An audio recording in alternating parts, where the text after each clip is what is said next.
আসসালামু আলাইকুম, স্বাগত জানাচ্ছি আওয়ার নিউজ টুডে সংবাদে। শুরুতেই শিরোনাম। নির্বাচনের আগে নতুন রাজনৈতিক জোট গঠন ঘিরে আলোচনা। বিএনপির অঙ্গীকার খুব পরিষ্কার, স্বাধীন গণমাধ্যম তৈরি করতে চাই বলল মির্জা ফখরুল। নির্বাচনের পরে আমরা কি চাই তা নেতাদের জানাতে হবে বলল দেবপ্রিয় ভট্টাচার্য। দ্বাদশ শ্রেণী পর্যন্ত শিক্ষার দায়িত্ব রাষ্ট্রকে নিতে হবে বলল জুনায়েদ সাকি। আমার মনে হয় অনেক সমালোচনার পরেও মানুষ বিএনপিকেই ভোট দেবে বলল মাহমুদুর রহমান মান্না। চৌদ্দগ্রামে বিএনপি ও জামায়াতের সংঘর্ষে আহত 7 দলীয় কার্যালয় ও বাড়ি ভাঙচুর। শিরোনাম শুনছিলেন, এবার বিস্তারিত। নির্বাচনের আগে নতুন রাজনৈতিক জোট গঠন ঘিরে আলোচনা। আগামী জাতীয় সংসদ নির্বাচনের আড়াই মাস আগে নতুন রাজনৈতিক জোট বা প্ল্যাটফর্ম গঠনের বিষয়ে নানা দলের মধ্যে আলোচনা শুরু হয়েছে বলে জানা গেছে, যা রাজনৈতিক অঙ্গনে আলোচনার বিষয় হয়ে উঠেছে। তবে যেই সব দল এই জোট গঠনের বিষয়ে আলোচনা করছে তাদের কারোই ভোটের নির্বাচনে অংশগ্রহণের ইতিহাস নেই বললেই চলে। গণ অভ্যুত্থানের পরে গত 1 বছরে বেশি সময়ে বিভিন্ন পরিস্থিতিতে রাজনৈতিক দলগুলোর মধ্যে বিরোধ অথবা একে অপরের মধ্যে সম্পর্ক গড়ে তোলার নানা খবর শোনা গেছে। এরই মধ্যে ত্রয়োদশ জাতীয় সংসদ নির্বাচন ঘিরে দলগুলোর নিজেদের মধ্যে যোগাযোগের খবরে রাজনৈতিক অঙ্গনে আলোচনার বিষয় হয়ে ওঠে। জুলাই অভ্যুত্থানের পরে গঠিত নতুন রাজনৈতিক দল জাতীয় নাগরিক পার্টি বা এনসিপিকে ঘিরে পুরনো দলগুলোকে নানা হিসাব নিকাশও করতে দেখা গেছে। নতুন এই দলটিও নির্বাচনের আগে রাজনীতির মাঠে নিজেদের অবস্থান শক্ত বা পাকাপোক্ত করতে বিভিন্ন ধরনের কৌশলের অংশ নিয়েছে, যার মধ্যে রয়েছে নির্বাচনী আসন ভাগাভাগি অথবা নতুন রাজনৈতিক জোট গঠনের মতো নানা বিষয়। এরই অংশ হিসেবে মাস 2-1 আগেই শোনা গেছে এনসিপি ও গণ অধিকার পরিষদ এই দুটি দল নিজেরা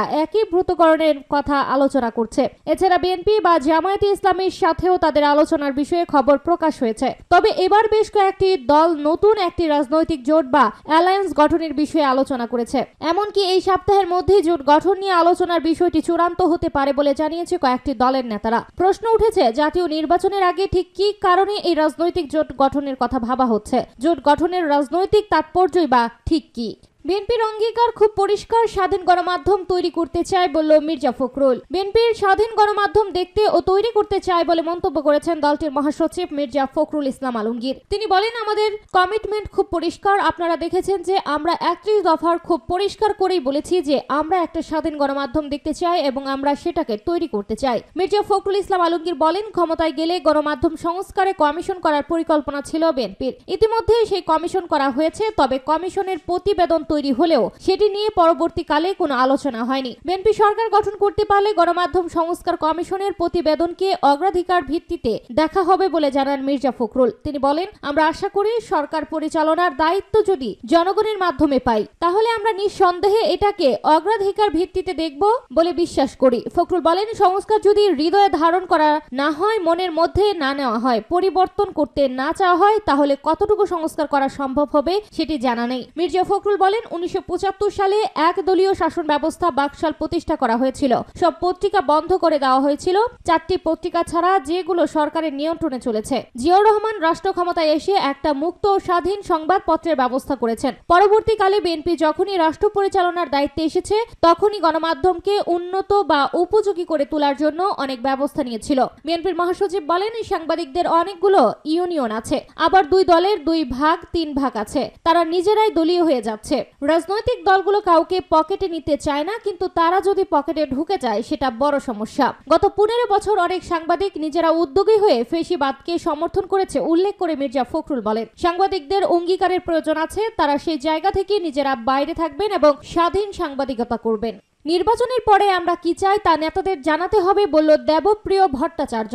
যেখানে যাচ্ছেন সেখানেই নির্বাচনের প্রয়োজনীয়তা নিয়ে সবার মৈতক্য দেখতে পাচ্ছেন বলে জানিয়েছেন বেসরকারি সংস্থা সেন্টার ফর পলিসি ডায়ালগের সম্মানীয় ফেলো ও নাগরিক প্ল্যাটফর্মের আহ্বায়ক দেবপ্রিয় ভট্টাচার্য। বিষয়টি উল্লেখ করে তিনি বলেন, নির্বাচন হলে যে পরিবর্তন টেকসই হবে তার কি গ্যারান্টি? এটাও তো আমাদের চিন্তা করতে হবে। সেজন্য নাগরিক হিসেবে আমরা যেটা করতে চাচ্ছি, নির্বাচনের পরে আমরা কি চাই তা নেতাদের জানাতে হবে। দেশে একটি ক্লান্তিকালের ভেতর দিয়ে যাচ্ছে উল্লেখ করে দেবপ্রিয় ভট্টাচার্য বলেন, সেই ক্লান্তিকালের ভেতরেই এমন একটি পরিবর্তন আমরা প্রত্যাশা করি যা বাংলাদেশের স্বাধীনতার সময় আমরা আকাঙ্ক্ষা করে এসেছি। সেই আকাঙ্ক্ষার নতুন সুযোগ আমরা ছাত্র গণ অভ্যুত্থানের ভেতর দিয়ে গত 5 আগস্ট পরবর্তী সময়ে পেয়েছি। এই সুযোগ আমরা হেলায় হারাবো কিনা, এরকম যেন পেছন ফিরে তাকিয়ে না বলি আমার কিছু করার ছিল, আমি করিনি, তাই আজকে আফসোস করে লাভ কি হবে। এই সময়ে প্রত্যেক নাগরিককে তার প্রত্যাশা অনুযায়ী দায়িত্ব পালন করতে হবে। নাগরিকরা দায়িত্ব পালন না করে শুধু নেতারা করবেন, জনতা শুধু হাততালি দেবে, এই পরিস্থিতি তো চলতে পারে না। চলমান সংস্কার, বিচার ও নির্বাচনী প্রক্রিয়ার আলোচনা ও বিতর্কে পিছিয়ে পড়া বা সুবিধা বঞ্চিত জনগোষ্ঠীর স্বার্থ ও প্রত্যাশা তুলে ধরতে এবং তাদের সক্রিয় অংশগ্রহণ নিশ্চিত করতে নাগরিক প্ল্যাটফর্ম একটি নাগরিক ইস্তেহার প্রস্তাবের কাজ শুরু করেছে। এই লক্ষ্যে উপস্থিত ব্যক্তিদের মতামত নেওয়া হয় অনলাইন ভোটিং এর মাধ্যমে।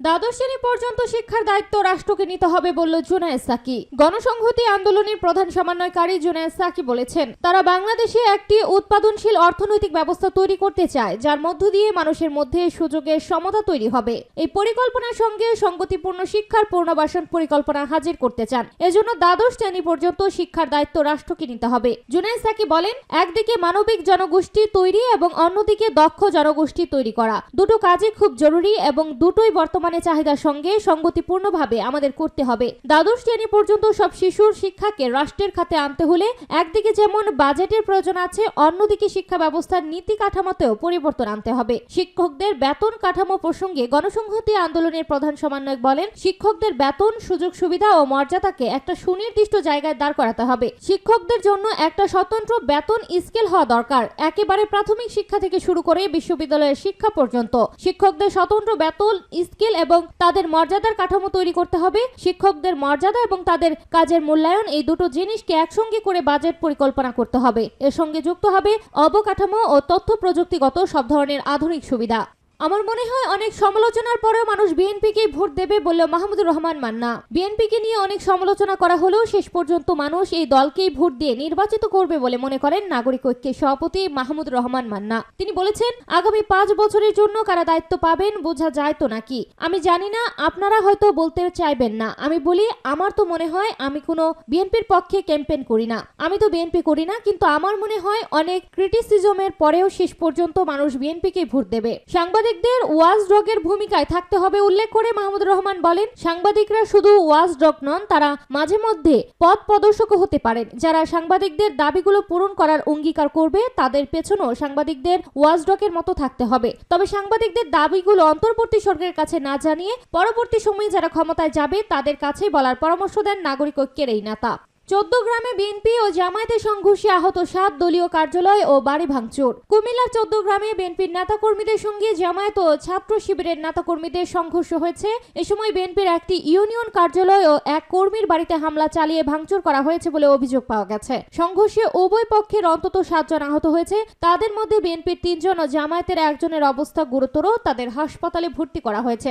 রবিবার রাত 9:30টার দিকে উপজেলা জগন্নাথ দিঘি ইউনিয়নের জগন্নাথ দিঘির উত্তর পাড় এলাকায় অবস্থিত স্থানীয় বিএনপির দলীয় কার্যালয়ের সামনে এই ঘটনা ঘটে। এই ঘটনার জন্য বিএনপি ও জামায়াতের নেতারা পরস্পরকে দায়ী করছেন। দুই পক্ষই থানায় দুটি লিখিত অভিযোগ দায়ের করেছে।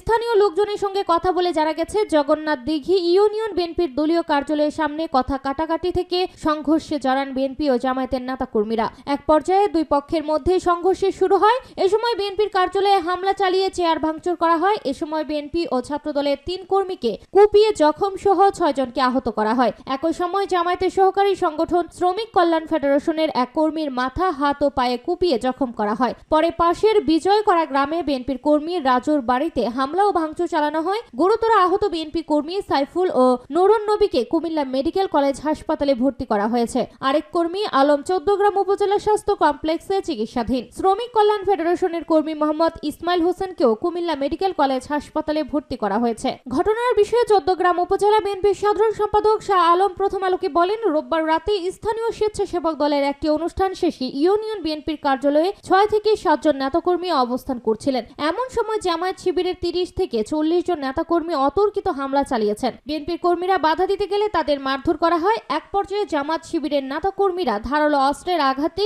বিএনপি ও ছাত্রদলের 3 কর্মী রক্তাক্ত আহত হয়েছে। এছাড়া আহত আরো 3 জন স্থানীয়ভাবে চিকিৎসা নিয়েছে। কার্যালয়ে হামলার পর তারা বিজয়করা গ্রামে বিএনপির এক কর্মীর বাড়িতেও হামলা ও ভাঙচুর করেছে।